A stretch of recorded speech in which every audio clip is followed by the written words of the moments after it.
देखिए, मोदी साहब को अहंकार है, और दूसरा, जिन पूंजीपतियों का याराना वो निभा रहे हैं, उन पूंजीपतियों ने ये समझ लिया था कि देश की जनता तो गुलाम है, जैसे आप चाहोगे कर देंगे, और पिछले 6 साल से वो करते भी आ रहे हैं। तो उन्होंने समझा जो आप थोप दोगे वो मान लेंगे।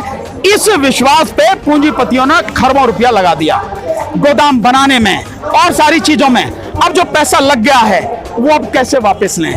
तो उनकी वो मतलब सांप छछूंदर का केस हो गया, ना तो निगलते बनता है ना उगलते बनता है। सिंपल। अगर हम पाकिस्तानी या खालिस्तानी, हमसे बात क्यों कर रहे हो? सरकार ने क्यों भेजा 20 पेज का प्रस्ताव? हमसे क्यों भेजा? 6-7 बार हमसे बात क्यों करी? गृह मंत्री ने हमें बुला के बात क्यों करी? अगर हम पाकिस्तानी और खालिस्तानी हैं, बहुत देखिए, इनके पास में, बीजेपी वालों के पास में कुछ नहीं है। लोगों पर आरोप लगाना, लोगों को गाली देना, और इनका जो आईटी सेल है, जो आईटी सेल के इनके तनखैया कीड़े हैं, वो गलत प्रचार करने के अलावा इनके पास और कोई नहीं है। केजरीवाल बीजेपी का एजेंट है, आरएसएस का एजेंट है। केजरीवाल बीजेपी की बी टीम है, ये सबको समझने की जरूरत है। मैं ये सारी चीजें सीए एनआरसी के आंदोलन के समय भी लोगों को समझाता था कि ये वो व्यक्ति है जो बी टीम चलाई जा रही है बीजेपी की। वो कांग्रेस को खत्म करने के लिए नहीं, वो कांग्रेस की बी टीम नहीं, वो बीजेपी की बी टीम, आरएसएस का एजेंट है।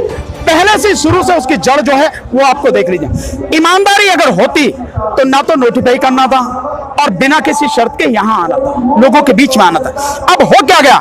पंजाब में इलेक्शन आने वाले हैं 2022 में, और आप फंस गए हैं क्योंकि पंजाब का किसान इसको लीड कर रहा है, पूरा पंजाब यहां पड़ा है। तो यहां आप आके दिखा रहे हैं, ये नौटंकी कर रहे हैं, मैं आपके साथ में हूं। अगर आप हमारे साथ में हैं, इतनी ईमानदारी बताइए कि जो नोटिफिकेशन है उसको हटाइए, आप पहले उसे वापस लीजिए, आप पता लगे कि हाँ भी ईमानदार है, लेकिन नहीं करेंगे। देखिए, आपने सीधे कह दिया, हम सब लोग कह रहे हैं काले कानून हैं, देश को बर्बाद करने वाले कानून हैं, देश की जनता को गुलाम बनाने वाले कानून हैं। सरकार जितनी जल्दी हो सके वापस ले, और इनको वापस लेके जो एमएसपी है उसको कानूनी दर्जा दे। अगर नहीं देगी तो आंदोलन ऐसे ही चलेगा, और आंदोलन और व्यापक रूप लेगा, पूरे देश में आंदोलन फैलेगा, आवाज इसकी पूरी दुनिया तक जाएगी। सर, बार बार बात करने की कोशिश की जा रही है, अभी बात करते हैं टेबल पे। बात किस बात की करनी है, आप मुझे बताइए। भाई, आप कह रहे हैं कि कानून जनता की भलाई के लिए, किसानों की भलाई के लिए। आपने मेरे से पूछा नहीं है। मेरी भलाई तुमसे ज्यादा मैं जानता हूंगा ना। कोई भी व्यक्ति अपनी भलाई निश्चित रूप से किसी दूसरे से ज्यादा जानता है। आप मेरी भलाई का कानून बना रहे हैं, मेरे से पूछ नहीं रहे हैं, और आप मुझ पर जबरदस्ती थोप रहे हैं कि यही दवा आपको खानी है, और मैं जानता हूं कि ये दवा नहीं है, जहर है, और मैं जानते हुए जहर खा लूं तो मेरे से बड़ा मूर्ख कोई नहीं है। इसलिए हम इस कानून को पूरी तरह से रद्द करवाने के लिए ही यहां पर संघर्ष कर रहे हैं। सरकार को हमारी भलाई सोचने की जरूरत नहीं है, सरकार अपनी भलाई सोचे। सरकार याराने में इतनी ना घुस जाए कि यारों की खातिर इस देश को ही गिरवी रख दे, उन यारों की चौखट पर। सरकार यारों की खातिर इस देश की जनता को गुलाम बना ले, ऐसा नहीं होना चाहिए। इसलिए सरकार को तत्काल प्रभाव से जितनी जल्दी हो सके इन तीनों कानूनों को वापस लेना चाहिए। ये कानून आप कह रहे हैं, आप सरकार कह रही है एमएसपी में। एक दो चीजें आपको बताऊंगा, आपको समझ में आएगी। एमएसपी की बात सरकार कह रही है कि हम एमएसपी का प्रस्ताव जो आया है उस पे हम आपको जो है लिखित आश्वासन देने की वो दे देंगे आपको।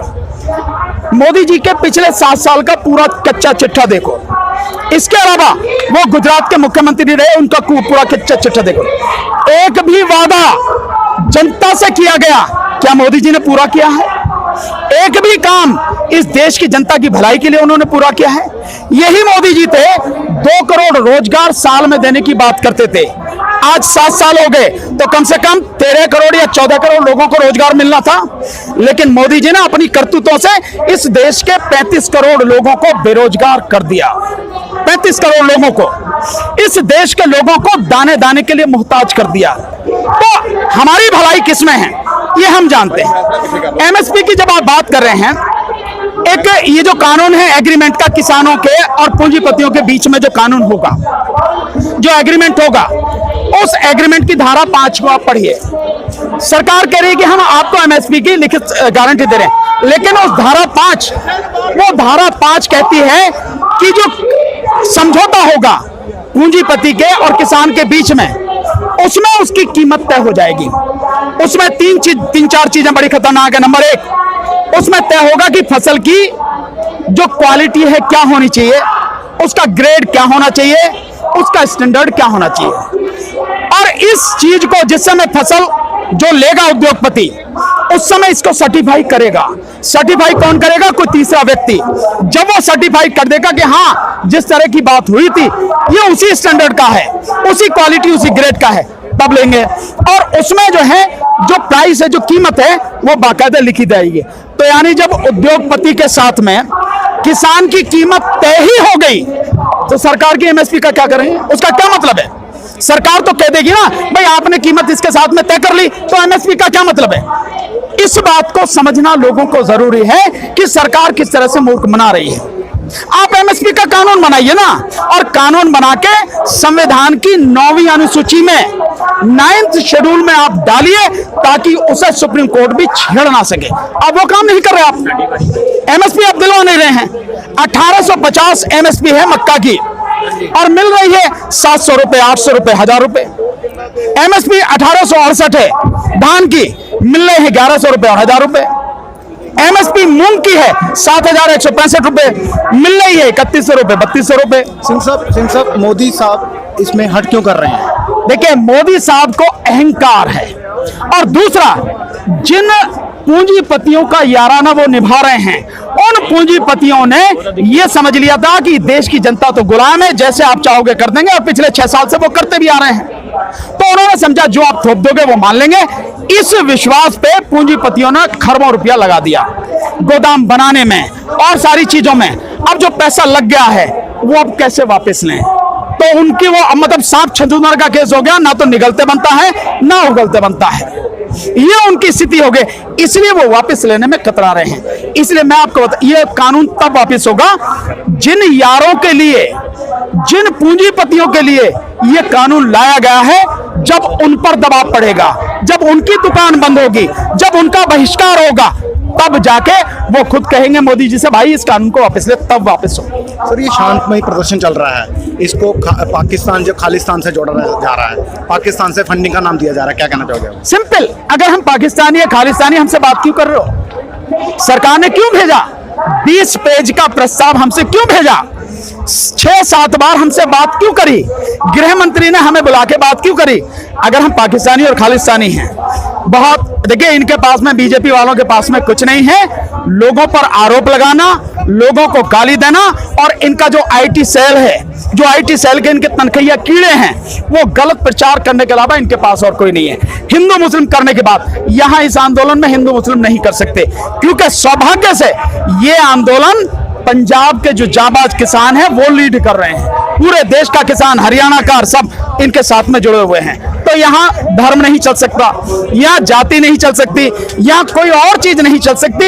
ये चंद लोगों को घुसा के इस आंदोलन को तोड़ने की कोशिश करें, कुछ दलाल हैं बीजेपी के जो इस आंदोलन को तोड़ना चाहते हैं, लेकिन जो यहाँ लीड कर रहे हैं वो बहुत ईमानदार लोग हैं, सच्चे लोग हैं। इसलिए आंदोलन ना तो बिकेगा, ना टूटेगा, और ना ही जब तक अपनी मांग मान नहीं लेगा तब तक हटेगा भी। सर, केजरीवाल सरकार के बारे में क्या बोलोगे आप? केजरीवाल, आप एक बात बताइए, केजरीवाल सरकार ने ये जो तीनों कानून थे इनको नोटिफिकेशन द्वारा नोटिफाई कर दिया।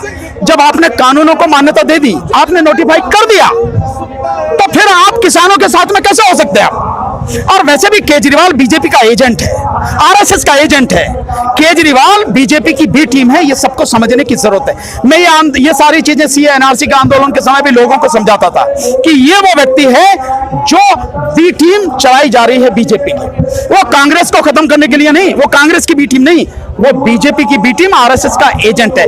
पहले से शुरू से उसकी जड़ जो है वो आपको देख लीजिए। ईमानदारी अगर होती तो ना तो नोटिफाई करना था और बिना किसी शर्त के यहां आना था, लोगों के बीच में आना था। अब हो क्या गया, पंजाब में इलेक्शन आने वाले हैं 2022 में, और आप फंस गए हैं क्योंकि पंजाब का किसान इसको लीड कर रहा है, पूरा पंजाब यहां पड़ा है। तो यहां आप आके दिखा रहे हैं, ये नौटंकी कर रहे हैं, मैं आपके साथ में हूं। अगर आप हमारे साथ में हैं, इतनी ईमानदारी बताइए कि जो नोटिफिकेशन है उसको हटाइए, आप पहले उसे वापस लीजिए, आप पता लगे कि हाँ भी ईमानदार हैं, लेकिन नहीं करेंगे क्योंकि केजरीवाल जी वो आदमी है जिन्होंने पिछले 5 साल जो सरकार चलाई, शेड्यूल कास्ट को 23,000 करोड़ रुपए, मैं आपको एक आरटीआई के बता रहा हूं इंफॉर्मेशन जो इसने केजरीवाल सरकार से हमें मिली है, 23,000 करोड़ शेड्यूल कास्ट के विकास के लिए पैसा एलोकेट किया गया, मात्र 3% पैसा लगाया गया, यानी लगभग 20,000 करोड़ रुपए का ये पता नहीं है कहां गया। तो उस केजरीवाल की बात कर रहा हूं, केजरीवाल है आरएसएस का एजेंट है, उस पर भरोसा करने की जरूरत नहीं।